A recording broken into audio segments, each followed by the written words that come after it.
Chapter 32 north pole.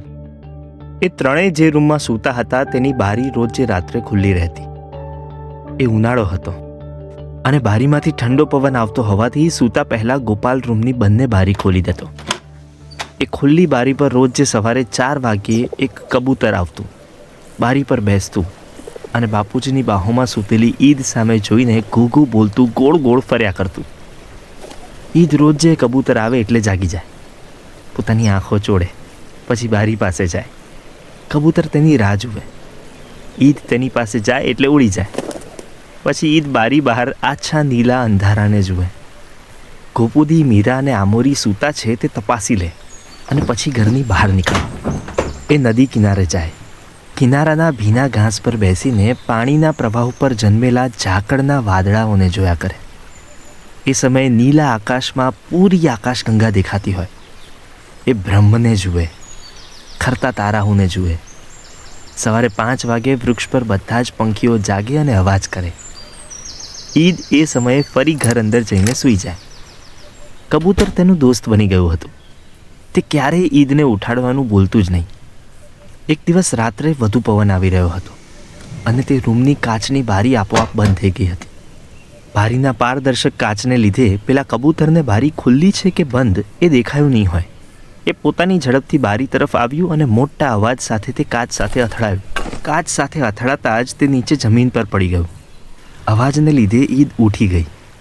દોડીને બહાર ઘર પાછળ ગઈ. ત્યાં જોયું તો કબૂતરની ડોક બીજી દિશામાં ફરી ગઈ હતી. કાચ સાથે અથડાવાને લીધે તેની ડોક મરડાઈ ગઈ હતી અને તે સ્થિર પથ્થરની જેમ પડેલું હતું. થોડીવાર પછી ગોપાલની ઊંઘ ઉડી. આમ તો તેને ખબર જ હતી કે ઈદ રોજ જે તેની બાજુમાંથી ઉઠીને બહાર નીકળતી, પરંતુ આજે ઈદના રડવાનો અવાજ તેને સંભળાયો. તે દોડીને બહાર ગયો. બહાર નીલું અંધારું હતું. તાજો પવન વહી રહ્યો હતો. તે ઘર પાછળ ગયો.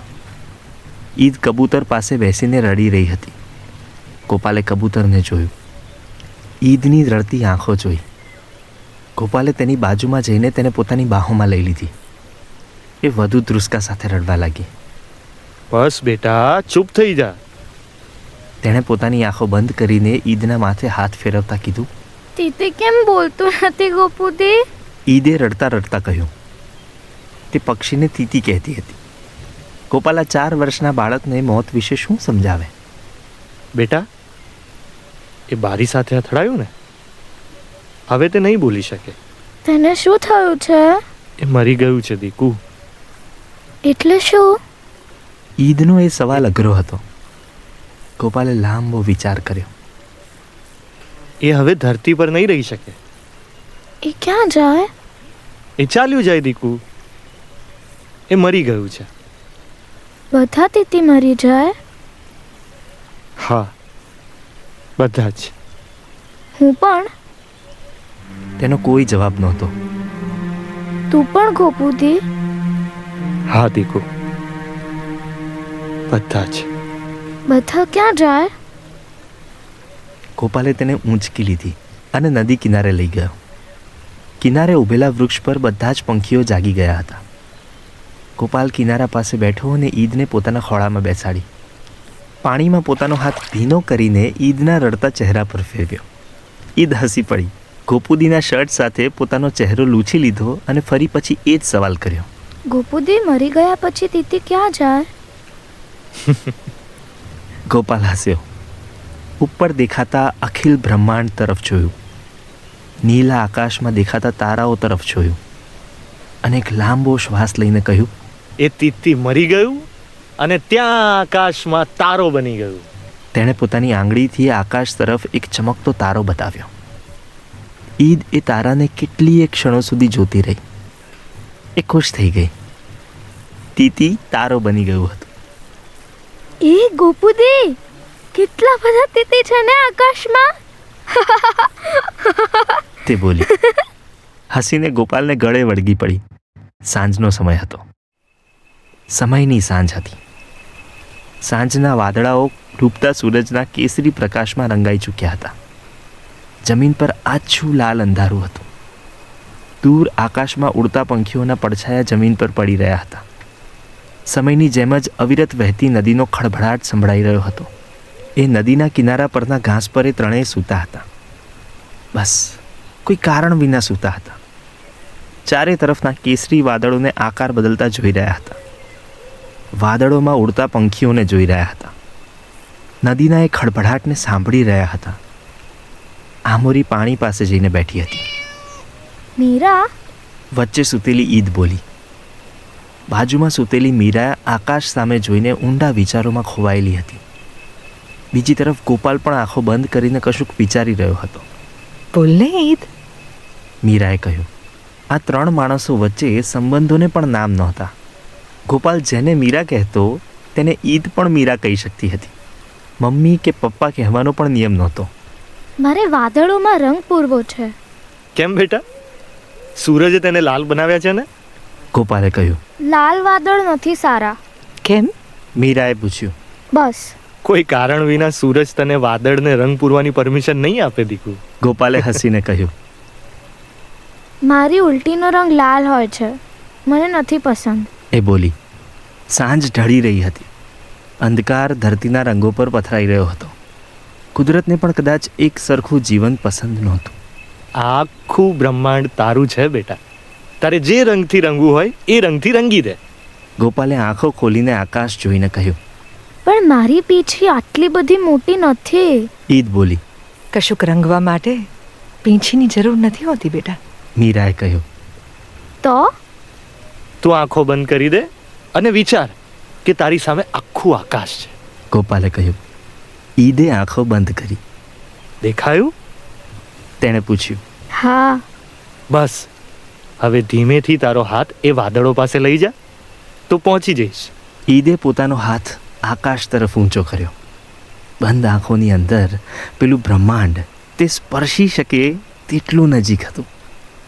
હું વાદળોને સ્પર્શી શકું છું ગોપુદી. તે ખુશ થતી બોલી અને બંધ આંખોમાં દેખાતા એ વાદળોને હાથથી રોડવા લાગી. હવે તારે શું કરવું છે? મીરાએ પૂછ્યું. હું અત્યારે લાલ વાદળોને ભૂસી રહી છું. ઈદની બંધ આંખોમાં ઉત્સાહ જોઈ શકાતો હતો. બસ હવે તું હાથમાં એક પીંછી લે અને રંગો પૂરી દે. ગોપાલે કહ્યું. ઈદે હાથમાં એક પીંછી લીધી. પેલા લાલ આકાશને સફેદ કરી નાખ્યો. હા, તેમાં ઉડતા પંખીઓને એમ જ રહેવા દીધા. પોતાની પીંછીને તેણે ધરતી પર પડેલા દરિયામાં ડૂબાડી અને આકાશમાં વાદળી રંગનો દરિયો બનાવ્યો. પોતાના ઘરની આસપાસના લીલાછમ ઘાસમાં પીંછી ફેરવી અને દરિયા પર લીલા રંગના વૃક્ષો સર્જી દીધા. દરિયાની સપાટી પર આમોરીને દોરી. ડૉક્ટરનું સ્ટેથોસ્કોપ પણ તરતું કરી દીધું. દરિયા પર નદી વહેતી કરી દીધી. ત્યાં પાણી પર પોતાના રંગબેરંગી ફ્રોક તરતા કરી દીધા. ત્યાં પોતાની કાગળની હોડી તરતી કરી દીધી. ત્યાં પેલા તારા બની ગયેલા કબૂતરને જીવતું કરીને ઉડાડ્યું. દરિયાના પાણી પર તેણે ગોપાલે લાવી આપેલો પૃથ્વીનો ગોળો દોર્યો. એ ગોળા અંદર કેટલાય દેશોના આકાર કર્યા અને તે દેશો ફરતે દરિયો બનાવ્યો. એ ગોળા પર પોતાનું ઘર બતાવતું વાદળી ટપકું કર્યું. બસ. તે બોલી. આંખો ખોલી. સાંજ સૂઈ ગઈ હતી. રાત જન્મી હતી. લાલ આકાશ કાળું થઈ ગયું હતું અને તારાઓ ચમકી રહ્યા હતા. ઈદના મનમાં હજુ પેલું રંગીન આકાશ સર્જાયેલું હતું. તેણે બાજુમાં સૂતેલા ગોપુદી અને મીરા તરફ જોયું. એ બંને પણ આકાશને જોઈ રહ્યા હતા. ઈદે ફરી આંખો બંધ કરી અને પોતાનું બ્રહ્માંડ ભરેલું કેનવાસ પોતાના મનમાં સાચવી લીધું. ફરી આંખો ખોલી અને તારાઓ ભર્યા આકાશને જોતી રહી. મને આ ચિત્ર પણ ખૂબ ગમે છે. તે પોતાની નાનકડી આંગળીથી કોઈ તારાને સ્પર્શતા બોલી. કેમ? મીરાએ પૂછ્યું. બસ એમ જ. કેટલા બધા તીતી છે જો. તે તારાઓ તરફ હસીને બોલી. થોડીવાર પછી ત્રણેય ઘરમાં જઈને રસોઈ બનાવવા લાગ્યા. બીજે દિવસ ઈદ જમી નહીં. તેને થોડા દિવસથી ભૂખ લાગતી નહોતી. ડૉક્ટરે પહેલાં કહ્યા મુજબ કેમોથેરાપીની સાઇડ ઇફેક્ટ્સને લીધે ક્યારેક તેને કશું ભાવતું જ નહીં અને જે ખાય તે ઉલટી થઈ જતી હતી. આ સમયે તેણે સતત 2 દિવસ સુધી ખાધું નહીં. તેને જ્યારે શ્વાસ લેવામાં ફરી તકલીફ પડવા લાગી ત્યારે એ ત્રણેય ઝડપથી એમ્બ્યુલન્સ બોલાવીને મુંબઈની હોસ્પિટલ પર ગયા. બધા રિપોર્ટ્સ ફરી થયા. સાંજે રિપોર્ટ્સ આવ્યા. ઈદને એક મોટા રૂમમાં એડમિટ કરવામાં આવી. ઓક્સિજનની પાઇપ ફરી નાક પાસે રાખવામાં આવી. ઈદના પેટમાં જઠર પાસે એક નાનકડી ગાંઠ હતી. તે ગાંઠ ફૂટી હતી. તેની જઠર આસપાસની રગોમાં લોહીની ગાંઠ થઈ ગઈ હતી. લોહીનું ભ્રમણ અટકી ગયું હતું. શરીરનું બ્લડ પ્રેશર ભયાનક રીતે ઓછું થઈ ગયું હતું. ડોક્ટર્સ ઇમરજન્સી રૂમમાં બ્લડ ટ્રાન્સફ્યુઝન પર ઓપરેશન કરવા જઈ રહ્યા હતા. ઈદ કોમામાં હતી. સર્જરી શરૂ થાય એ પહેલાં શરીરની અંદર હૃદય નજીક એક બીજી ગાંઠ ફૂટી રહી હતી. ડૉક્ટરે ઈદને ઓક્સિજન માસ્ક લગાવ્યું હતું. બેડની બાજુમાં રહેલા મશીન પર હૃદયના ધબકારા ઘટતા દેખાઈ રહ્યા હતા. મુંબઈની એ નિર્જીવ રાત હતી. બહાર ઠંડી હવા સાથે ઝીણો વરસાદ પડી રહ્યો હતો. હોસ્પિટલમાં દવાની ભારે વાસ આવી રહી હતી. ઇમરજન્સી રૂમની બહાર કાચમાંથી મીરા અને ગોપાલ ઈદને જોઈ રહ્યા હતા. એ શરીરની અંદર કેન્સરની ગાંઠ ફૂટી રહી હતી. હૃદય પાસેની નળીઓમાં એક ખરાબ લોહી જામી રહ્યું હતું. હૃદયની નળીઓમાં લોહીનું ભ્રમણ ધીમું પડી રહ્યું હતું. ઈદનું પીળું પડી ગયેલું શરીર ઠંડુ પડી રહ્યું હતું. ધીમેથી એ નાનકડું હૃદય થાકીને ઊભું રહ્યું. સાંજના 7 વાગ્યા હતા. 6 વર્ષથી અવિરત જીવતું એ હૃદય ચૂપ થયું. એ સાંજના આકાશમાં તારો બની ગઈ. ઈદ મરી ગઈ. આંખો અને મોઢું ખોલવામાં આવ્યા. ખુલ્લા જ રહ્યા. મા બાપ માટે રૂમના દરવાજા ખોલવામાં આવ્યા. ડૉક્ટર આંસુ ભરી આંખે રૂમની બહાર નીકળ્યા. હવે રૂમમાં માત્ર 2 માણસો હતા. ગોપુદી, મીરા અને શરીર હતું માત્ર. હોસ્પિટલના સફેદ કપડામાં વીંટળાયેલું શરીર જે ખુલ્લી આંખે છત સામે જોઈ રહ્યું હતું. વીજળીના કડાકા સાથે એક જીવ ધરતી છોડીને દૂર જતો રહ્યો. અંદર શરીરમાં રહેલો રાક્ષસ બહાર નીકળીને યમરાજ બનીને જતો રહ્યો. બેડની એક તરફ ગોપાલ ઊભો હતો, એક તરફ મીરા. બંને ફાટેલી આંખે ઈદને જોઈ રહ્યા હતા. બંનેના શરીર કોઈ સફેદ પૂતળાની જેમ સ્થિર થઈ ગયા હતા. આંખમાંથી એક આંસુ પણ નીકળી રહ્યું નહોતું. દિમાગ એક વિચારને પણ જન્મ આપી શકતું નહોતું. ગોપાલ અને મીરા બંને ઈદની બંને તરફ બેડ પાસે બેઠા. બંનેની ફાટેલી આંખો ઈદના છત તરફ તાકી રહેલા ચહેરા પર જ હતી. ગોપાલે ધીમેથી ઈદની આંખો પર પોતાનો હાથ ફેરવ્યો. કોઈ વૃક્ષના ખરી ગયેલા પાંદડાના સ્પર્શ જેવો અહેસાસ થયો. પાપણો બંધ થઈ. તેણે ઈદનો ઠંડો હાથ પકડ્યો. એ હાથ લઈને પોતાની કોરી આંખ પર સ્પર્શ કર્યો. કેટલીય ક્ષણો સુધી એ આંખો બંધ કરીને એ ફૂલ જેવા હાથને પકડીને બેઠો રહ્યો. છેવટે ધીમેથી ઈદની જમણી બાજુ બેડ ઉપર સૂઈ ગયો. બાજુમાં સૂઈને ઈદના ચહેરાને જોવા લાગ્યો. મીરા પર શરીરની ડાબી બાજુ સૂઈ ગઈ હતી અને શરીરને પકડીને ઈદની છાતી પર પોતાનું માથું મૂકીને ક્ષણો સુધી ચૂપ રહી. મોત ધીમેથી આવ્યું હતું. નાનકડા શરીરમાંથી પોતાની જાતને ખેંચીને જતું રહ્યું હતું. રાત્રિના 9 વાગ્યા હતા. બહાર એમ્બ્યુલન્સ શરીરને લઈ જવા તૈયાર હતી. દૂર આકાશમાં એક નાનકડા ચમકતા તારાનો જન્મ થયો. આજે પહેલી વાર એ જન્મ્યો. હોસ્પિટલના રૂમની બહાર જીવ્યા કરતી દુનિયા જીવી રહી હતી, ચાલી રહી હતી. એ રૂમ અંદર એક નાનકડું ભોળું પંખી મરી ગયું હતું અને આકાશમાં તારો બની ગયું હતું. બસ એ સમયે એ પંખીના મા બાપની અંદર કશુંક મરી ગયું હતું. એક આંસુ પડતું નહોતું. એક વેદનાની ચીસ નીકળતી નહોતી. એ પડ્યા હતા શરીર પાસે, જાણે 3 જીવ વિનાના શરીર એક બેડ પર સૂઈ ગયા હતા. એક શરીર સંપૂર્ણ મોત પામ્યું હતું અને બીજા 2 શરીર અંદરની તરફ જ મોત પામ્યા હતા. બસ હોસ્પિટલના સ્ટોર રૂમમાં પડેલા ઈદના ચિત્રો અને મીરાએ બનાવી આપેલું લાકડાનું કેનવાસ કાઢવામાં આવ્યા. શરીરને સફેદ કપડું ઓઢાડીને એક સ્ટ્રેચરમાં મૂકવામાં આવ્યું. આગળ શરીરને ઊંચકીને લઈ જવાઈ રહ્યું હતું. પાછળ ઈદના ચિત્રો અને કેનવાસ લઈને મીરા ચાલી રહી હતી. પાછળ ગોપાલ પોતાના હાથમાં એક નાનકડા સ્કૂલ શૂઝ લઈને ચાલી રહ્યો હતો. છેલ્લે જ્યારે એ ત્રણેય હોસ્પિટલ પર આવતા હતા ત્યારે ગોપાલે ખૂણામાં પડેલા ઈદના સ્કૂલ શૂઝ લઈ લીધેલા. આ એ જ શૂઝ હતા કે જે તેણે પહેલીવાર સ્કૂલે જતી હતી ત્યારે પહેરવાના હતા. એ ગોપાલના ખભા પર બેઠી હતી અને ગોપાલના હાથમાં એ શૂઝ હતા. તેની દીકરીએ આ સ્કૂલ શૂઝ ક્યારેય પહેર્યા નહોતા.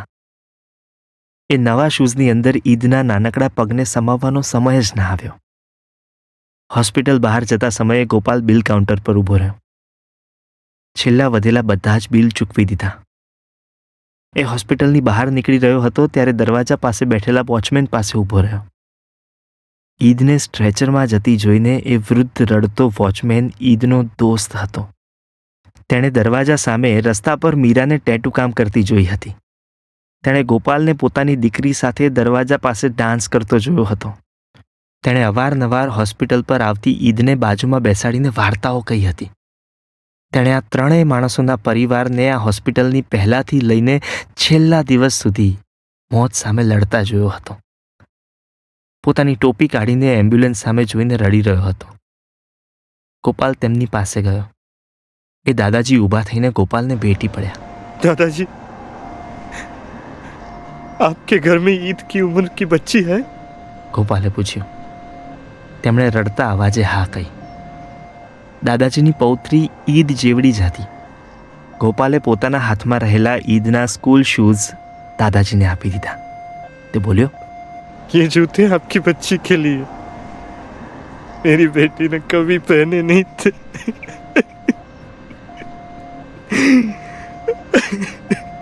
એ બોલ્યો અને પછી એ રડી પડ્યો. દાદાજીને પીટીને રડી પડ્યો. રાત્રિના 11 વાગ્યા. એમ્બ્યુલન્સમાં શરીર મૂકવામાં આવ્યું. અંદર શરીરની એક તરફ મીરા બેઠી, એક તરફ ગોપાલ હતો. એક તરફ બધા જ ચિત્રો પડ્યા હતા. શહેરથી દૂર એમ્બ્યુલન્સ એમના ઘર તરફ ભાગી રહી હતી. એમ્બ્યુલન્સ રસ્તા પર ઊભી રહી. નોર્થ પોલનું બોર્ડ દેખાયું. પાછળનું બારણું ખુલ્યું. ગોપાલ અને મીરા નીચે ઉતર્યા. ડ્રાઈવર અને બીજી વ્યક્તિઓએ ગાડી અંદર જઈને સ્ટ્રેચર બહાર કાઢ્યું. બધા ઝાંખા અંધારામાં એ પાતળી પગદંડી પર ચાલતા થયા અને ઘર પર પહોંચ્યા. બહાર પગથિયા પાસે આમોરી બેઠી હતી. જાણે તેને બધી જ ખબર હતી. તે ઊભી થઈને સ્ટ્રેચર પાસે આવીને ચૂપચાપ ઉપર જોવા લાગી.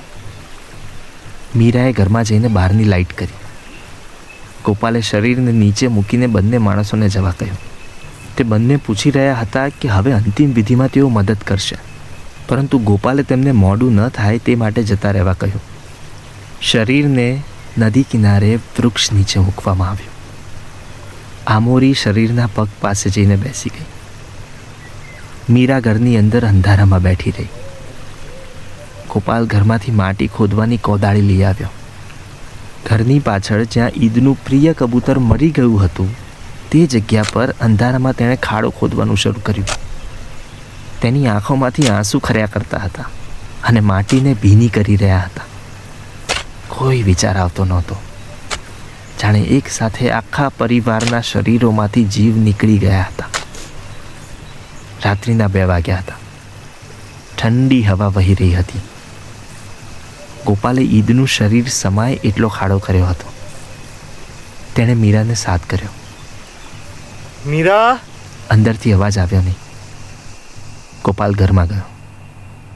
મીરા અંધારામાં બેડ પર સૂતી હતી. ગોપાલે તેનો હાથ પકડીને ઊભી કરી. चल पागल, समय થઈ ગયો છે. મીરા રડી રડીને સખત થાકેલી હતી. ગોપાલ તેનો હાથ પકડીને ઘર બહાર લાવ્યો. બંને શરીર પાસે ગયા. આમોરી શરીરથી દૂર જતી રહી. ગોપાલે પોતાના બંને હાથોમાં ઈદને ઊંચકી લીધી. મીરા સ્થિર નજરે ગોપાલને જોઈ રહી. ઘરની પાછળ જ્યાં ખાડો કરેલો હતો ત્યાં જઈને ગોપાલ ઊભો રહ્યો. ખાડો જોઈને મીરા ફરી રડી પડી. ગોપાલની આંખો કોરી હતી. હજુ તો 6 વર્ષ પહેલાં આ જ શરીરને એક હોસ્પિટલની રૂમમાં જન્મ લેતા જોયું હતું. ઈદના જન્મ સાથે ગોપાલનો પણ જન્મ થયેલો. મીરાનો પણ કદાચ નવો જન્મ હતો. ઈદના મોત સાથે એક ગોપાલ મરી ગયો. એક મીરા મરી ગઈ. ધીમેથી તેમણે ઈદને જમીનમાં મૂકી દીધી. આંખો બંધ કરીને ગોપાલે ઝડપથી માટી નાખવાનું શરૂ કર્યું. મીરા દૂર જતી રહી. જેને જન્મ આપ્યો હતો તેને કબરમાં મૂકવી સહેલી નહોતી.